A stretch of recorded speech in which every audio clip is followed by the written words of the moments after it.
Hello, and welcome to the Eugene Real Estate Podcast. I am your host, Vince Casey. This is the first podcast devoted entirely to the Eugene real estate market, where every month we bring on local experts to discuss current trends to help us navigate the ever-changing landscape that is real estate. The Eugene Real Estate Podcast is now sponsored by House to Home Construction.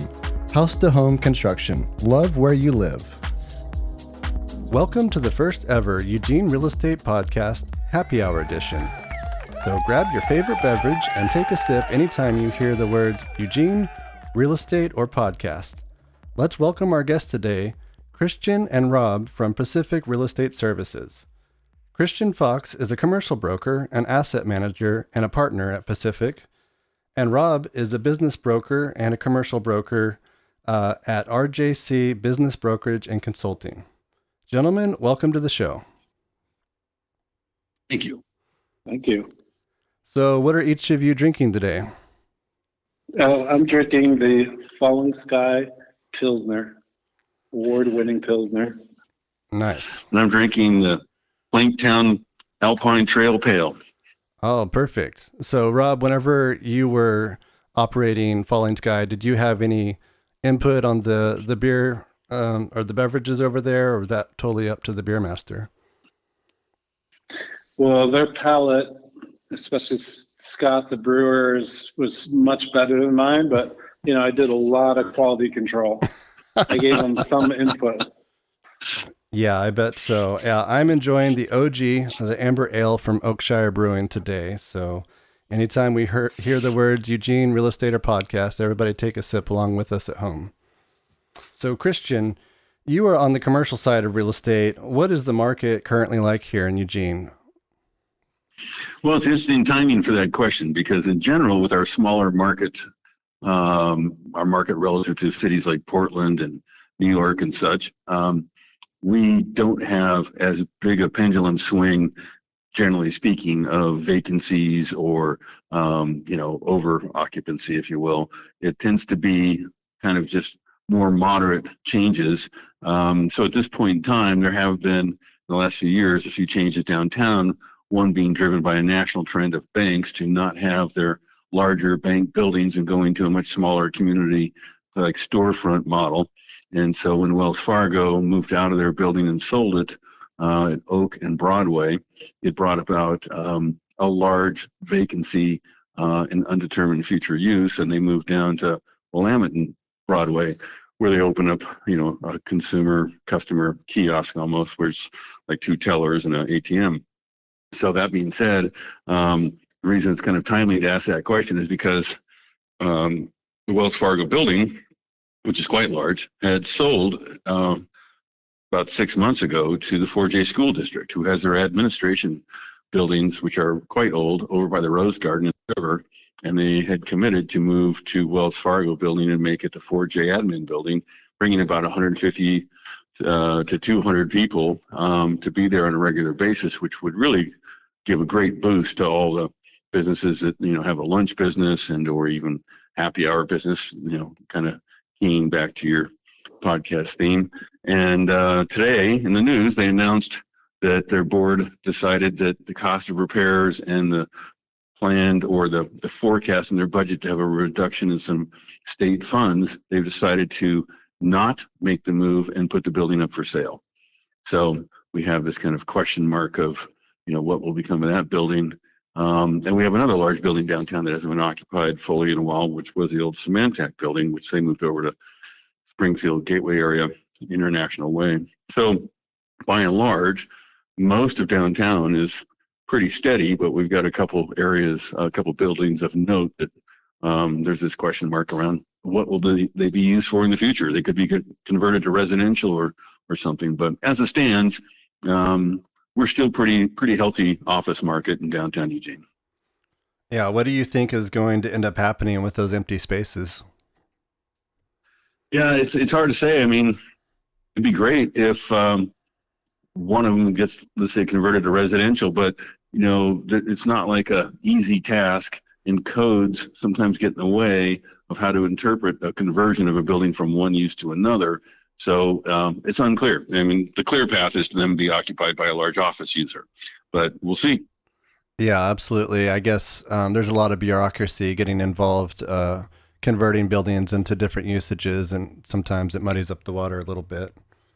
Yeah, and sometimes these conversions will go forward. Well, they'll keep the ground floor sidewalk level to retail, commercial use, and then they'll do, office or residential above in different stages. I've seen all three in buildings in Portland. Yeah, that's a great example for us. I think that we need to be increasing our density as a city. What kind of progress are you seeing downtown and us being able to increase our density and make downtown a more thriving hub for our community? Well, density has been increasing greatly. It's just if you were to look at it from bird's eye view, it tends to be kind of a square or rectangle around the core of Broadway Street. So you got the Fifth Street stuff with all those major developments that have taken place, and you've got the riverfront where eWeb used to be. That's all going up, and of course you've got stuff along Franklin near the courthouse all the way to the university. So there's a lot of density that's happening in infill. It just hasn't been the older building stock of the core, let's say Broadway, getting converted at the same pace. So that's where the city now is focusing and trying to, recruit development projects and offering up some incentives, tools to help them entice somebody to do it. So we'll see where that goes. Those things are not usually a snap of the finger. They usually take a while to come to fruition. So my guess is over the next 2 to 3 years, hopefully we'll see some of those projects get traction and shape up. Yeah, it seems like when we lifted our skyline limit, that those buildings on Franklin were a direct reflection of that. And I think that if we're really going to be growing or continue to grow as a city, the most cost-effective way to grow is up. Is there anything like that being scheduled in the future that you know of? I'm not aware of any, let's say, enticements for development by raising that limit even further. It is easily the most cost-effective use of taxpayer money to encourage projects in the core and where there's already development versus extending cities on the edge, the perimeters of the urban growth boundary. It's way more cost-effective to do it towards the center. But I'm not aware of anything at this point in time being discussed that's going to be in the core and tall. Right. That makes sense. Well, this is kind of a broad question because I know there's a lot of different types of businesses out there, but what kind of advice would you give to somebody listening to the podcast that is considering purchasing a commercial location here in Eugene? Well, at the end of the day, it's the old adage, location, right? So there's always that, but then any building that has a good history of demand, whatever the use it's typically known for. I mean, whether it's a bank building or a small business building, some buildings that are old and they're known for having lots of small businesses, and others are known for having big floor plates, whether it's in Crescent Village or near Oakway or Valley River. There's various buildings that have a personality to them. So you just look at more or less the rental history, and if it's pretty steady, and it's a good location and the building in good shape, that's usually the things any savvy investor or long-term investor wants to find in a project. Right. Yeah, absolutely. Does commercial real estate tend to appreciate alongside with the residential market, or does it kind of go on its own flow?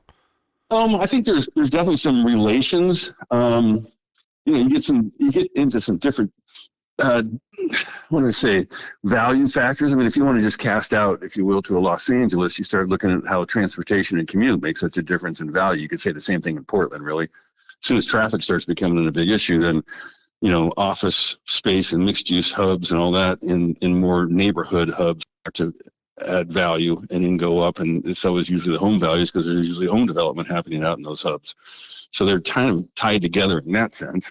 But we don't have major traffic problems around here yet. And we still have plenty of infill in our residential. So I would say both are probably would be forecast to increase slow and steady versus rapid changes in any particular outlying suburb. I mean, the main commuting communities that come to Eugene and Springfield are Junction City, Harrisburg on one end, and Veneta, and then Crestwell.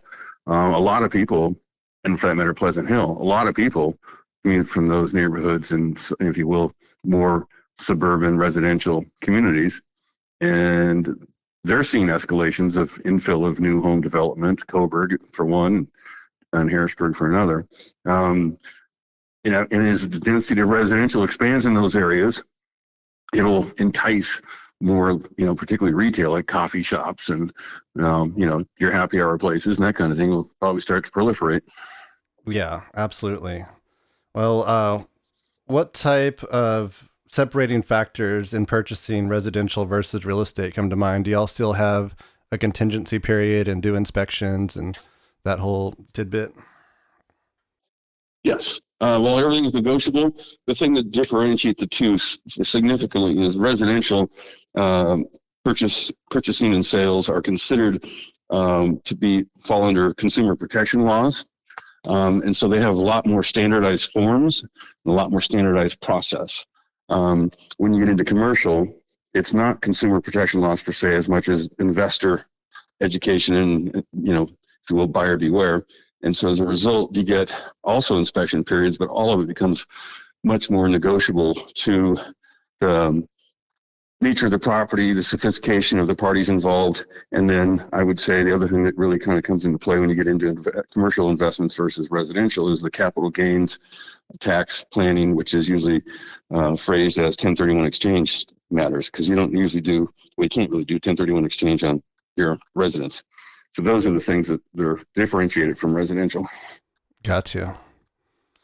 All right. Well, I kind of want to pull Rob into the conversation now. Rob, you have a background in restaurants and, as we mentioned, with Falling Sky, the brewery that you owned here in Eugene.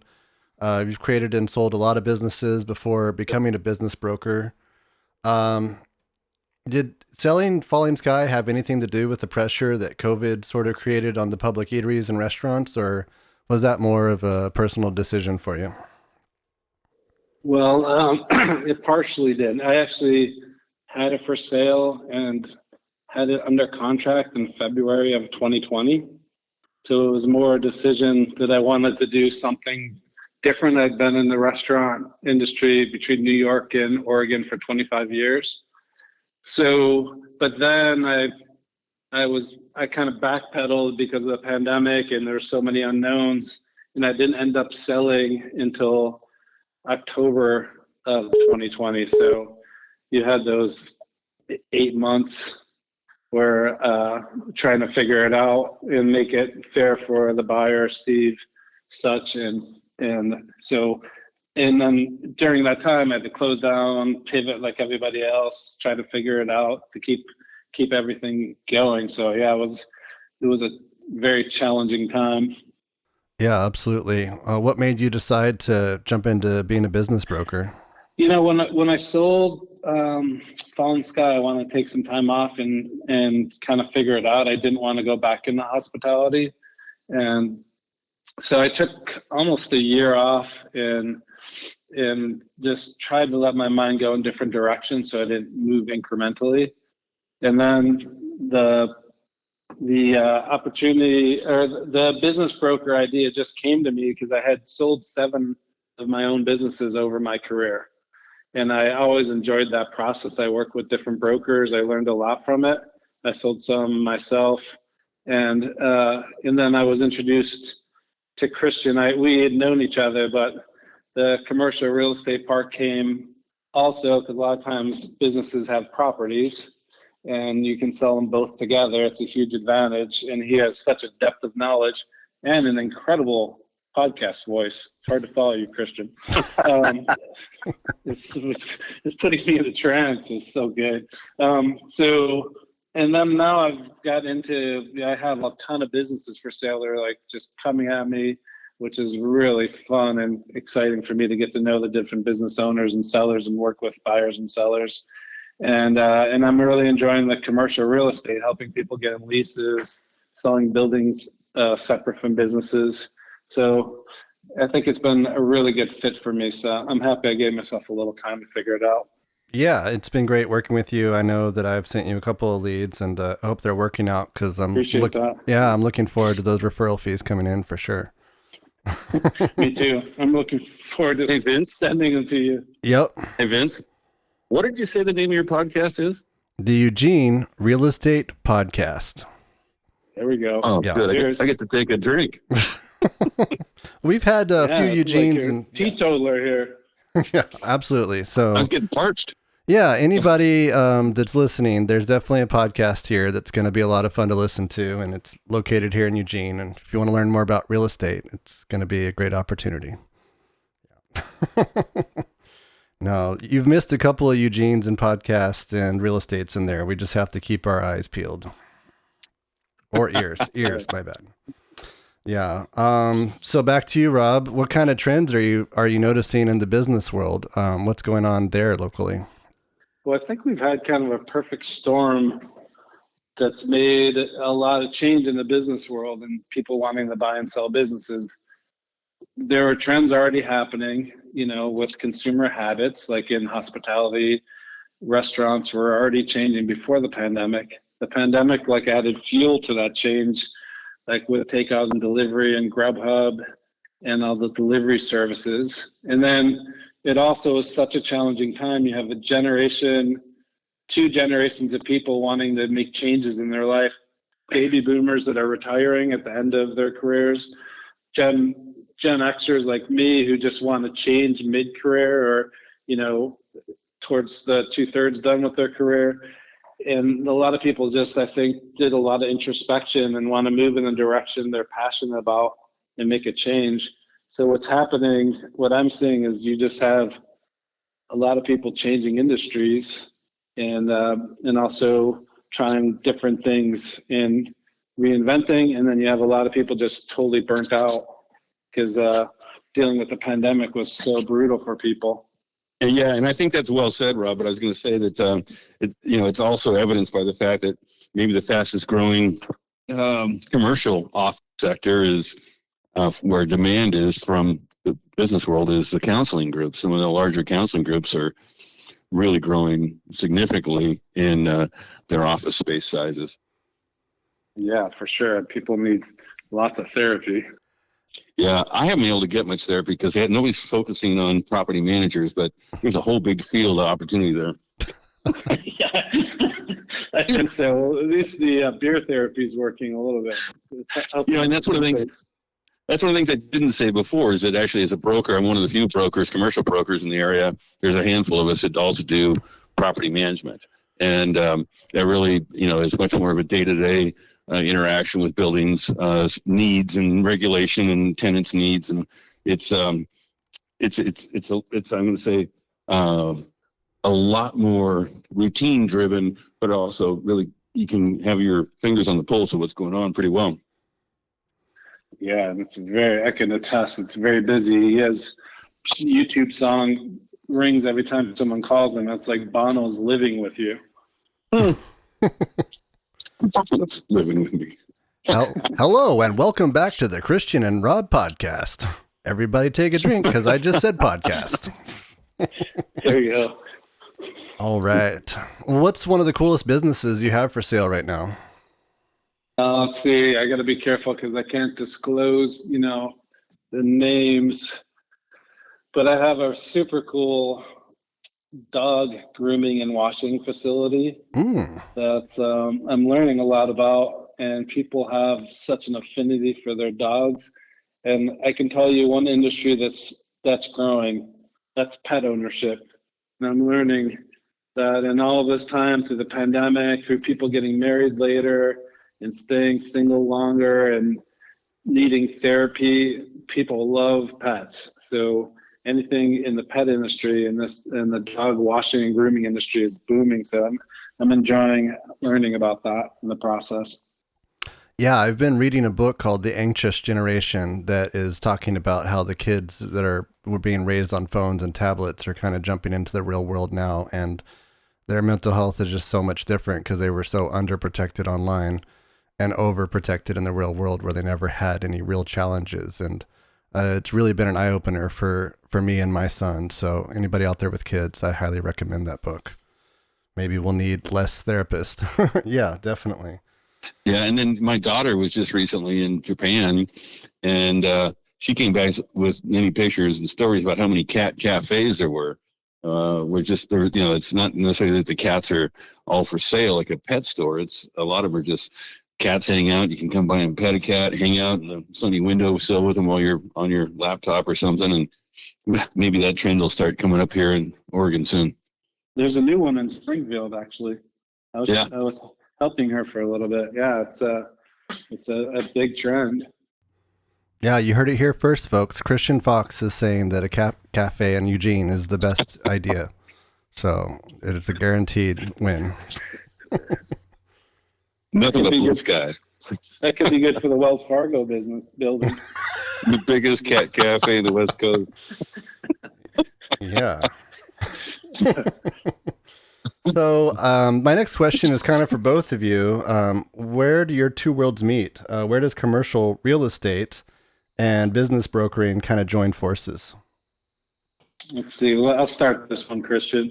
Sure. Well, it's amazing because the brokers like you, Vince, and all the brokers around, most commercial or residential brokers aren't familiar with businesses. They don't want to deal with doing valuations and doing the business assessment. So that's my biggest, source of clients is referrals from brokers.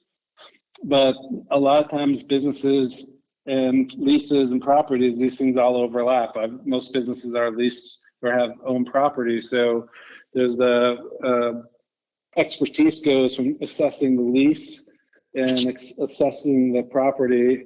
And so that's been hand in hand, and Christian's been a huge help for me to learn more about that side of things. And I've had a bunch of successful sales, and we've done some together now where we're doing both. Yeah, it's been great to see how much we can team up on matters. We've had a brewery that is a tenant in a building that I manage on Willamette, Claim 52, and they now have new ownership. The founders have moved on, and they had a couple of reasons, partly relocation to a different area.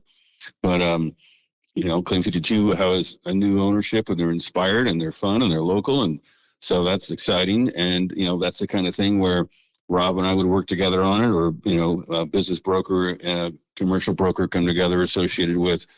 There's the lease side of it, which traditional commercial brokerage, and then there's the business valuation side of it. That's where they marry often. And then we're working right now on a winery that's for sale, and the same kind of thing. You get your business model valuation, then you get your land value, and land values are different when they're associated with ag and things like vineyard. So it's great to have a team effort on those things, and people can bring the different specialties, and also, you bring different marketing skills too to these things. So it's been great to work together in these kind of projects. Yeah, absolutely. Yeah. Rob, you want to speak to that? Oh no, I was just going to cheers to that. I want to take another drink. So you want to make sure? Yeah, this podcast is the Eugene Real Estate Podcast, and if anybody wants to podcast on a different date, let me know. I'd be happy to talk to you more about real estate or Eugene, or maybe the Eugene Real Estate Podcast. Just let me know. That'd be great.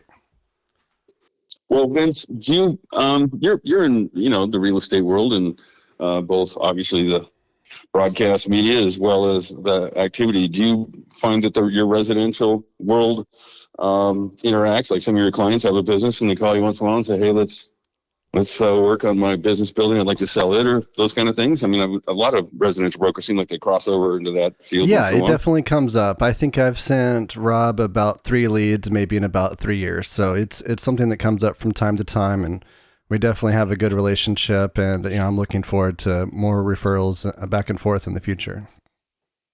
Yeah, and that's the thing. It goes both ways, and just working to support the community. Yeah, absolutely. It's been a great little trajectory, and I'm just excited to have somebody that's a solid referral for the business world. It sounds like a lot of people try to keep their hands off of that area because it is tedious, and there are a lot of details that go into properly listing a business and getting it the attention that it deserves. Agreed. For sure, and I appreciate all those, Vince. Been great working with you. You're one of the best, for sure. Now you're just kissing my ass. All right. No, I'm being honest. Well, as long as we're being honest, I'll tell it. I would never do that on air like that. It's just unfair. I'm just being honest. Well, I'm glad we're being honest, and I got a little bit of a buzz going because I got a fun story about playing basketball with Rob. We have a men's group. Oh, no. You're not. You can't. You signed No, an take NDA another for drink. It'll that. be fine. You can't No, talk about that. Philip will call in. We don't want that. he's How big he's was the already medical drunk. bill? No. No, let's just say that Rob has has a really good basketball game, and he has the I guess offensive precision of a rhinoceros. I'll put it to you that way. I ended up on my butt probably 6 or 7 times a game with him, and there's one time I got tired of it, and I came over with a good head of steam and tried as hard as I could to do the same to him, and I ended up just being like a fly hitting the wall. Don't think it hurt anything but my feelings. I can tell you, I've been called a rhino by 3 different people, and I'm not sure if that's a compliment, but I took it as one. I mean, Barkley and I think Malone had the same kind of intention when they played, so you're not too far off from the greats. I like your context. I like your context there. Yeah. Of course, think about the Shaq too. Well, long story short, I guess if you need to sell a business, head over to Pacific Real Estate Services.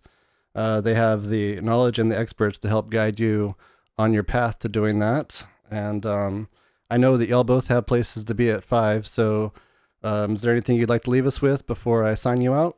Well, thank you. This is a great opportunity, and it's been great to know that there's a real estate podcast out there that hopefully will have a good long run, and maybe we can get a chance to get on again down the road and talk about where the trends have taken since this time.